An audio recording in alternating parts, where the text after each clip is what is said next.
There was one goddess on Olympus that the others quietly feared more than Zeus, more than Ares, more than any god who ever held a thunderbolt, and she never once raised her voice.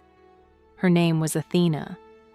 Every other god on that mountain solved problems with force. Athena could do something none of them could. She could sit inside a decision long enough to actually see it, and that terrified them more than any weapon ever did. Because if that sounds like a small thing, think about how rarely you manage it yourself. Think about the last time you stood at a real crossroads, the kind where the answer would reshape your life, and you knew it while it was happening. Maybe it was a relationship, maybe a career, maybe just a sentence you needed to say out loud to someone who wasn't ready to hear it, and everything inside you went to war. Your logic built one case while your gut screamed something different, and fear dressed itself up as caution, and desire pretended to be courage, and after a while you honestly couldn't tell any of them apart. That's where most people break.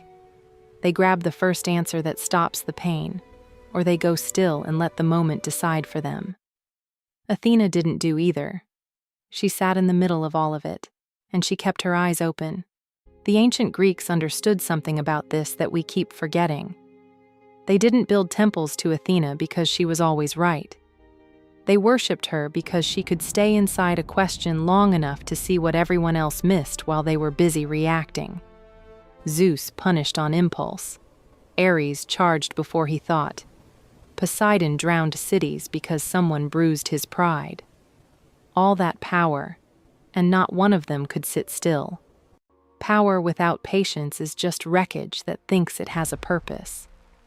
Athena was the only one who paused, and it wasn't hesitation. She understood that stillness shows you things urgency never will, and in that pause, she could hear both voices.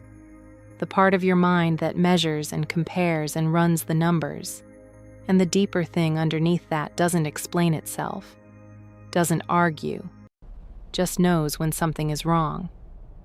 Most people treat those two like enemies, like you have to pick a side.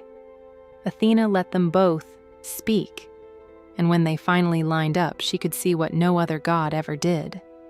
Here's the part that's hard to hear. Seeing clearly doesn't actually make the decision easier. It makes it worse, because once the confusion lifts, you can't hide behind it anymore. You see what you'll lose, you see what it'll cost, and you can't pretend you're only choosing the upside.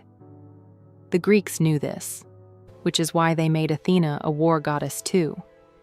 At some point, every decision crosses a line where thinking has to end, and commitment has to begin, and that crossing takes something that wisdom on its own can't give you. It takes nerve, being willing to be wrong, to lose something that matters, and to live with the result, knowing you at least chose on purpose. And maybe the hardest part of all this is that your choices are already shaping you, whether you notice or not.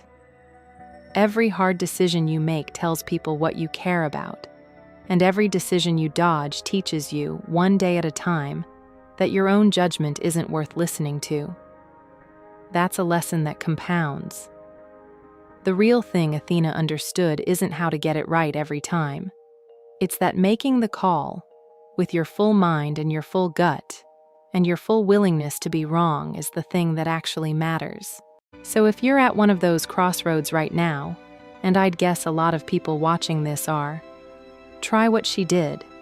Sit with it long enough to actually see it. Let both sides of your mind talk. And when the picture gets sharp, even if what you see makes you nervous, move. A life made of honest choices, even the ones that don't work out, will always be more yours than a life you backed into because picking felt too risky. The gods had thunder and oceans and armies. Athena just knew how to choose. And honestly, that was the more dangerous thing.